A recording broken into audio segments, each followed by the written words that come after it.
Have you ever sat in a room full of people and still felt completely alone?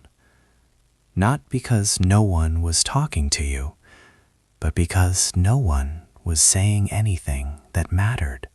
You've probably spent most of your life feeling like you were built differently, like your mind runs on a frequency that most people simply can't tune into. And maybe, just maybe, you've started to wonder, is something wrong with me? There isn't. In fact, what you've been calling your problem your whole life might actually be your greatest gift. Today, we're going to explore 10 psychological signs that you are a deep thinker. Stay until the end, because sign number 7 is the one most deep thinkers never talk about. Deep thinking isn't just about being smart. It's not about reading more books or scoring high on tests. Deep thinking is a psychological orientation, a way your mind is wired to process the world. It means you feel things more intensely, question things more deeply, and carry a kind of quiet weight that others simply don't notice. And in a world that rewards speed, noise, and surface-level connection, being a deep thinker can feel incredibly isolating. But you are not broken. You are not too much. You are not overthinking for no reason. You are simply operating at a different depth. You walk into a party. Someone smiles and says, "So, how's the weather been?" And something inside you just shuts down.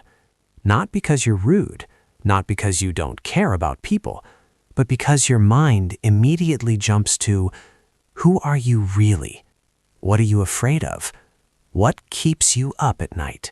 Small talk feels like standing in the shallow end of a pool when you were born to swim in the deep. Psychologists call this a preference for substantive social interaction.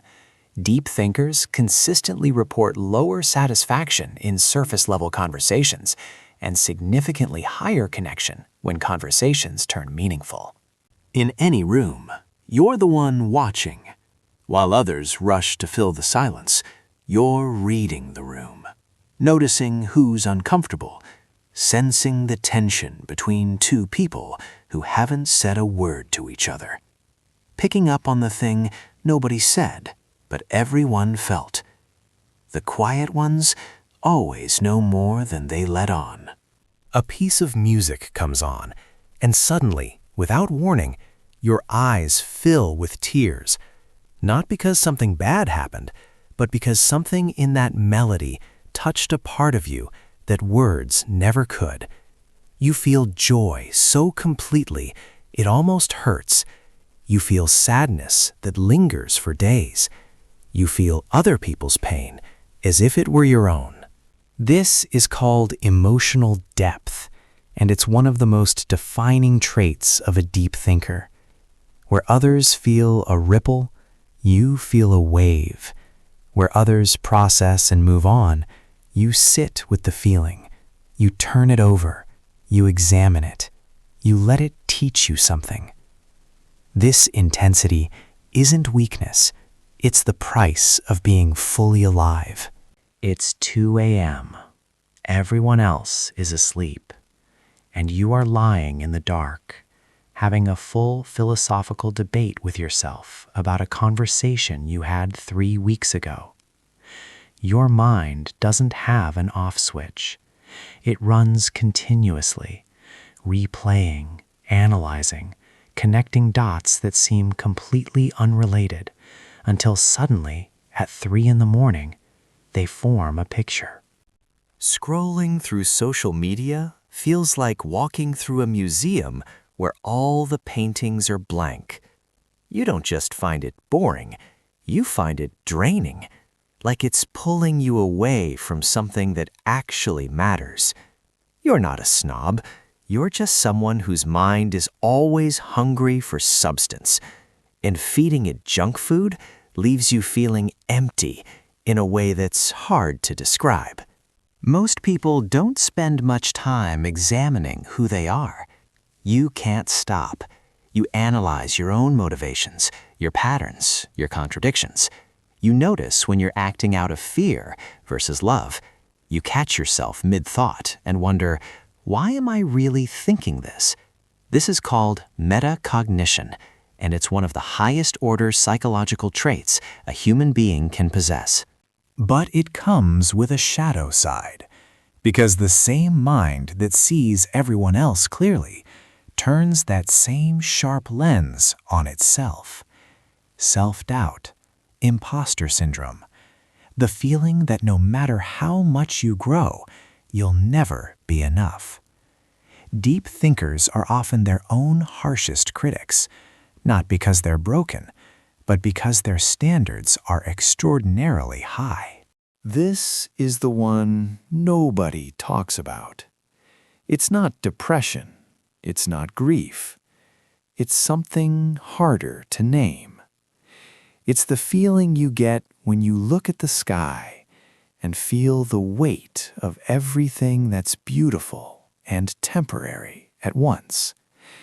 The ache of knowing that most moments will pass unnoticed, that most conversations will stay shallow. The Portuguese have a word for it, saudade. The Japanese call it mono no aware, the gentle sadness of impermanence. Deep thinkers feel this almost universally. It means you are awake to the fullness of existence in a way that most people protect themselves from feeling. And yes, it's lonely sometimes, but it makes you capable of a kind of beauty in your inner life that very few people ever experience. After a long day of being around people, even people you love, you don't just want to be alone. You need it. The way a phone needs charging, the way lungs need oxygen. Solitude isn't loneliness for you. It's restoration. It's where your thoughts finally have room to breathe, where you return to yourself. The meeting ended an hour ago. Everyone else is at lunch, and you're still sitting there, asking why. Why did that decision get made? Why does the system work this way? Why do people accept things that clearly aren't working? This is causal reasoning depth, the hallmark of a mind that can't rest until it understands not just what happened, but the underlying forces that made it inevitable. Here is the beautiful contradiction at the heart of every deep thinker. You crave solitude, but you also ache for connection. Not just any connection, real connection. The kind where someone sees you, not the easy version of you, but the full, complicated, contradictory, searching version of you. And when you find it, a conversation that goes until 3 a.m., a friendship built on honesty rather than convenience, a moment of genuine understanding, something in you goes still, like you've come home.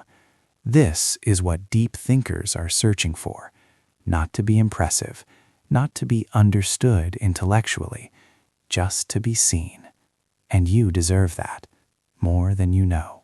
If you recognized yourself in these signs, know this: the world needs deep thinkers, desperately. Your sensitivity is not a flaw. Your intensity is not a burden. Your quiet is not emptiness. It is depth. And depth in a shallow world is one of the rarest things there is. Subscribe, because every week we explore the parts of the human mind that most people never examine. I'll see you in the next one.